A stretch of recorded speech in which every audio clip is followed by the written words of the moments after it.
Hi everyone, today at Startup Kitchen we have Levi Lawrence of Real Food Connections, the owner of the business. So Levi, could you tell us a bit about the business and about yourself? Yeah, as you said, my name is Levi. I own and operate Real Food Connections, which is a local food company based in southern New Brunswick, based specifically in the Fredericton area. We're about 2.5 years in.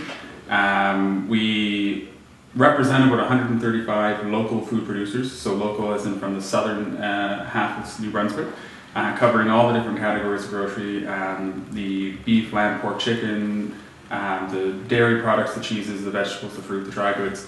My background is that I was a cook, went back to do a business degree to open a restaurant, decided once I had a business degree I no longer wanted to open a restaurant, and we decided to open this company after noticing this happening in other major urban centers and not seeing it happen here, really not happening on any scale on the East Coast, so we took it upon ourselves to give it a whirl. And we've expanded 3 times. We went from an online-based delivery-only company through our website, then a physical pickup location with a health license warehouse and kitchen to expand our capabilities, and most recently last June we opened a full-size grocery store. So could you just talk about how you started the business? Yeah, it's been kind of a convoluted path, and a lot of our directional change has happened because of consumer or supplier end shifts. I happened to be just finishing my UMB degree as a returning student in business administration, and I had the opportunity to take this idea of business plan concept that I had built and take it through a string of business plan competitions and also have it vetted by entrepreneurial professors at the university level, not just from UMB. And that allowed me to really fine-tune and get a lot of expert opinion. What we eventually started is I borrowed a $3,000 seed loan, a really small basic loan, and I put a website up, I put a decal on my car, and I put logos on my shirt, and we offered home and office delivery only for the first 5-month period in the first year, almost like a really elaborate market research. We needed to know that A, there was enough food, there was enough demand, B, and C, there was enough room profit-wise for a middleman to enter, where for the last 70 years there hasn't been a middleman. And it was an overwhelming success. We borrowed $3,000, we did upwards of about $30,000 in sales in that 5-month period, off of a really awkward system. It had to be ordered in advance online, delivery only, no physical location for pickup, no impulse buy, no viewing of product before purchase.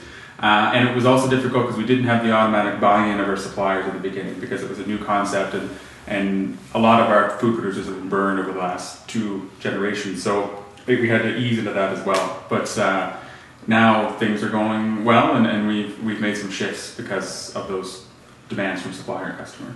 That's awesome. So how did you advertise when you first started? Because it's an unusual concept, at least for here. So how did you go about doing that? We have yet to spend any amount of money on advertising in any way. We concentrated on what we call cost neutral or revenue generating marketing ideas. So that would be cost neutral would be offering product at cost or at our cost as almost a donation of our profit margin to get our name on special charity functions or dinners or with restaurants.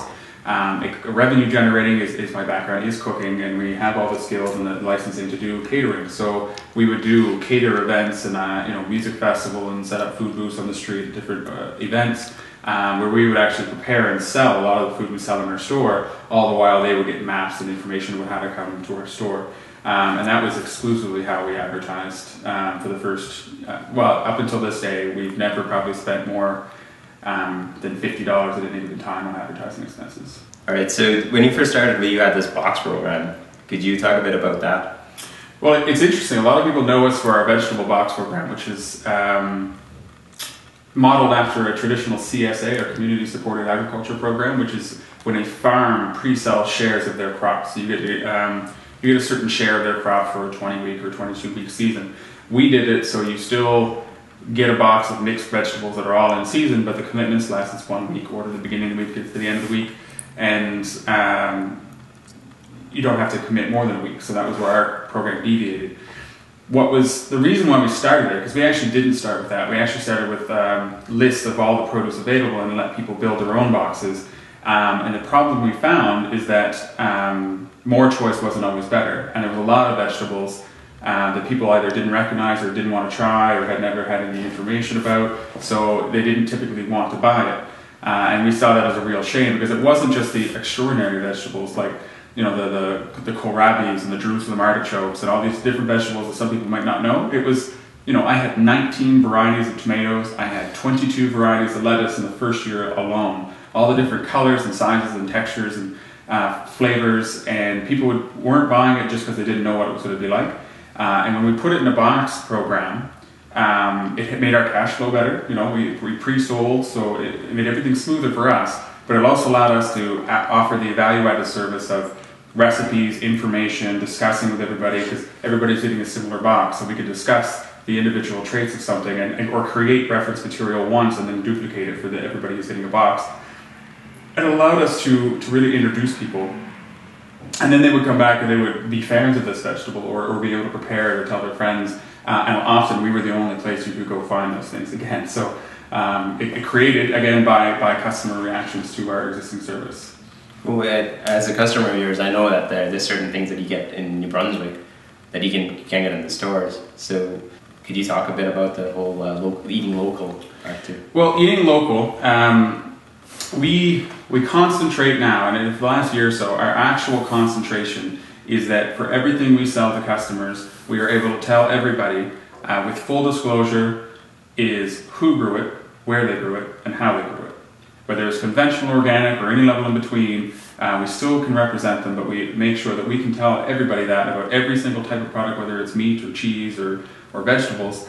After you get to the point where you know suppliers, or you have the goal that you want to know all this about different suppliers, that actually really is only possible when you're talking about local food. So you're able to connect with the supplier. Once you go outside of your region, it's really difficult to know who produced it and where it produced, and to really honestly know how it was produced, because you lose that accountability of knowing the person. So while we do have a couple suppliers that are outside of our direct region, it's much easier for us to keep that integrity intact by staying local. But there's a big shift that's aside from local, where a lot of people get confused, is by representing small scale or artisan suppliers as opposed to industrial commercial suppliers, which we don't really have much in our area, so it's not in the local food scene. There's a huge shift in quality and safety, accountability, flavors and varieties. So if you're a small scale producer and you know specifically that you're going to meet the people who buy your food, at the point where you're choosing seeds, you're making different decisions than an industrial producer. You're looking for more variety, more interesting things to talk about. You're looking for flavor quality and visual quality, where if you're a commercial producer, you're looking for speed of growth, yield, and lower cost. So there's an automatic distinction where the small scale producer invests more into variety because they're marketing their own brand. So that leads us to a lot more varieties. Locally, or the commercial grocery stores, supermarkets need national supply. They need one source at a very good price, and they already have the massive distribution. So they really, even cost per unit aside, they don't want to deal with 2, 3, 4, 10, 50 sources for any given product. So it's not a matter of them not wanting to carry some of these more unique heirloom varieties, is that they would need to go to one place to get all of it for all of their stores, or they have no interest in carrying it. And you'll see some grocery stores, usually not the larger ones, and they have sections of interesting, like Asian style vegetables and fruits, and they bring those in again from national suppliers from outside of our area. So this idea being quite unique, did a lot of people did anybody tell you that this is not going to work? Yeah, but as I was telling you earlier, I believe that if you don't have friends, family, stakeholders, community members questioning your ideas, then they're not the best of friends. You need to be able to defend your position and then being open-minded to changing your position. So I always welcome debate. I'm a big fan of playing devil's advocate on every issue I believe in, because again, if you can't defend it, then you've got to be open to changing your mind. That being said, we had a lot of feedback from farms, and it was more like, this has been tried 50 years ago, it's not going to work. And we had some customers that's like, oh, I'd love to buy it, but it's going to cost too much. And there was a lot of, and then we just made it work. And we made it work, and why our company is called Real Food Connections is we base all of our work and invested all of our time in developing positive relationships with the supplier and with the customer, above and beyond most other businesses do, especially on the supplier end.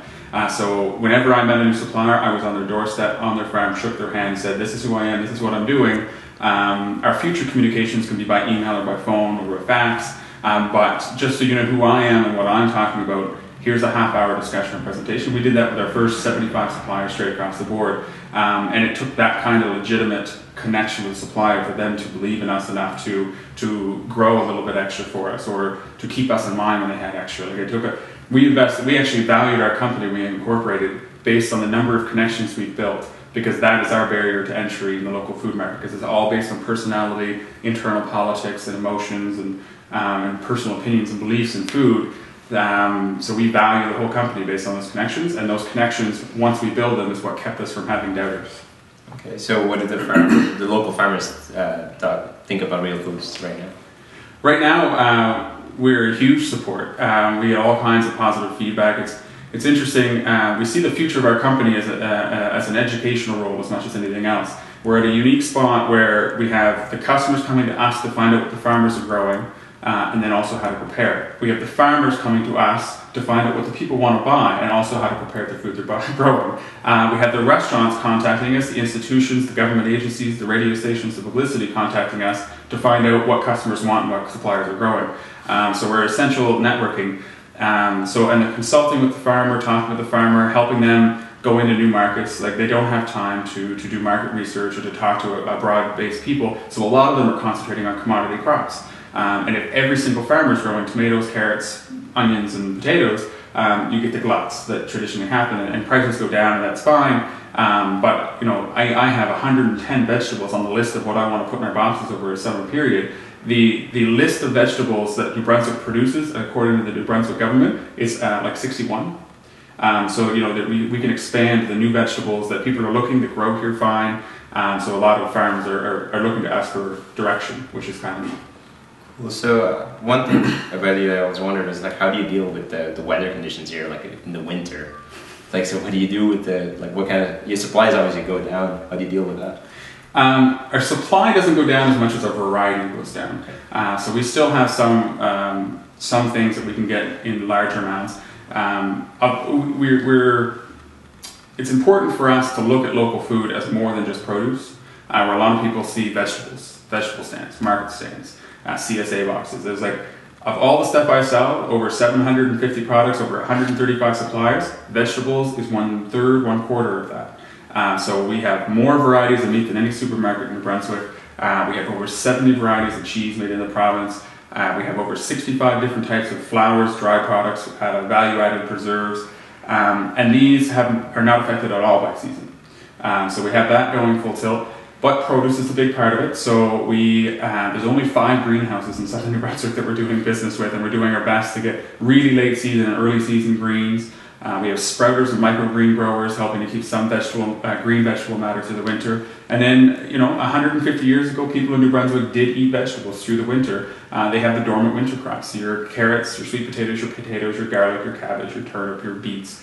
And we have those almost through the entire winter, depending on which one. And we just concentrate on those, and we don't import in cucumbers or tomatoes from somewhere else. We just say, okay, right now you might want that, but if you do want to try what could grow and what could store in New Brunswick, we're the only place to find a local beet in Fredericton, because we make efforts to find it. The big thing is the variety goes down. So like baking beans and dried lentils, those are winter staples. Sauerkraut, fermented vegetables, preserved vegetables, frozen vegetables, and we try to bring everybody to be familiar with that as well. Winter is actually our busiest season. January, February, March is by far our busiest season, because about half of our farmers who grew and went to market all summer start becoming our customers, because they also want to eat local, but their farm has whittled down to one crop, but they just have carrots left, they just have onions left. And they want the beets, or they want to at least see the other varieties. And since we're pooling from a number of different vegetable suppliers, this guy only has beets, this guy only has turnips, we pool it all together. And we have a fridge right now with over 11,000 pounds of produce, because they're dormant winter crop. Dormant winter crop is also, it goes dormant, it stays fresh at the right humidity and temperature. So when last February, carrots in all the supermarkets in Fredericton were from Israel. and they're still dormant. So they were winter carrots from Israel. They're no fresher than carrots that would have been cellared here in New Brunswick. And I know of 2 farms at least that had over 11,000 pounds of carrots that I didn't even pick because they had no market for it within southern New Brunswick. So there's some major disconnects. That's interesting. So here's a question we always ask in every interview. Do you have any advice for somebody thinking of starting a business? It's amazing. I came out of entrepreneurship at UNB when I started this business, and there were some things I knew, but you're always confronted with things that you never thought of. Some of the big ones is bootstrapping is okay. We built our first walk-in fridge for about $3,000, 1/3 of the regular used price. We put a website together for $1,000, fully ready to go. We stitched our shirts. Like we started on $3,000. And you really should be able to share and get mentors and advisors and talk about how much you're making in sales and how much that's a dialogue you need to be sharing with people, your costs, because cash flow management and inventory, these are all important things. And I find a lot of business owners tend to hide, like I don't want to see, Canadians don't brag. So like I can tell another business person honestly that this month I sold $80,000 for the local food. And to somebody who doesn't understand business, or it sounds like I'm bragging and it just comes off negative. But with the business owner, it's how much did you spend to make $80,000? So, the company isn't rich, but you have high sales. So it's always share, get advisors, talk, ask advice. Because you're not going to know everything, you're going to make mistakes, and you need to know where to go to for advice. Perfect. Thanks, Levi. No problem.